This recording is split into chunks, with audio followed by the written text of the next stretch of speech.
मुस्लिम block बनाएंगे। इमरान खान साहब ने मुस्लिम ब्लॉक की बात की, ये उनका गुनाह है। इमरान खान साहब ने आजाद खारजा पॉलिसी की बात की, ये उनका गुनाह है। मैं तो अक्सर ये कहता हूं कि रूस सिर्फ बहाना है। When a nuclear armed country fights to the end, it will have consequences far beyond the borders. Kashmir के हल के लिए भी बहुत बावकार तदबीर के साथ आगे बढ़ना हो। बेनजीर भुट्टो का बेटा आपसे पूछता हूँ, मेरी माँ के कातिल जो गिरफ्तार है उन्हें सजा क्यों नहीं देते? I only wish to assure you that the situation in the country is perfectly calm, stable. कि हम पाकिस्तानी कौम अपने फलस्तीनी भाइयों के साथ साना बटाना खड़े हैं, कदम कदम पर उनके साथ है। हमारा खून उनका खून है, हमारी इज्जत उनकी इज्जत है, और आज हम उनकी आजादी की जंग में उनके साथ बराबर के शरीक होने का ऐलान करते हैं।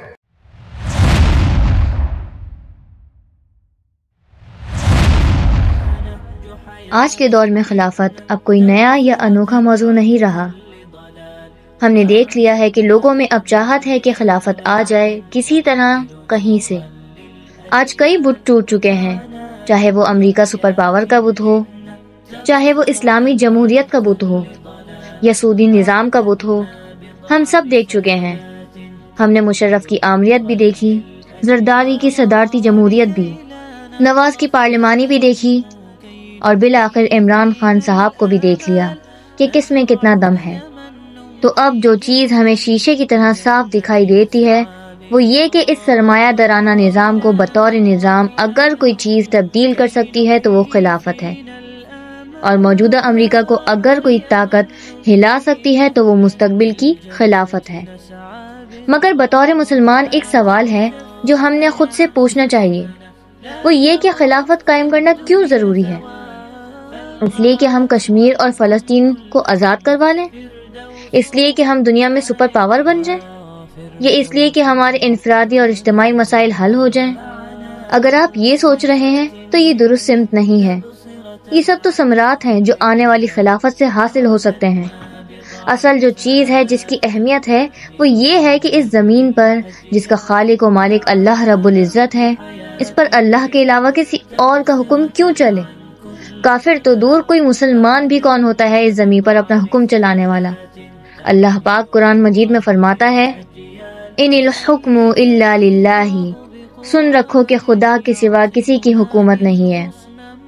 तो जब अल्लाह पाक का हुक्म आ गया कि हुकूमत अख्तियार सिर्फ और सिर्फ अल्लाह रब्बुल इज़्ज़त के पास है, तो आप, मैं या असेंबली में बैठे लोगों को ये इख्तियार नहीं कि वो अपने महदूद इंसानी अकल को इस्तेमाल करके किसी भी मामले में किसी भी किस्म का फैसला करें। ये चीज़ है जो हमारे लिए रहनुमा हो कि मुझे अल्लाह की रज़ा के लिए, अल्लाह का दीन नाफिज करने के लिए निकलना है, और इसके लिए अपनी जान, माल, सलाहियतें सब कुछ सर्व करना है, और इस दावत का हक उसी तरह अदा करना है जिस तरह सहाबा कराम ने इसका हक अदा किया, अपनी जान, माल, औलाद और सलाहियतों से। अल्लाह पाक को, आपको और मुझे दीन को ठीक ठीक समझने, इस पर अमल करने, इसको दूसरों तक पहुँचाने और दुनिया में नाफिज करने की तौफीक अता फरमाए। تبصرة عن كل ضلال أعلنا بضع رسالات تحمل نورا للأجيال.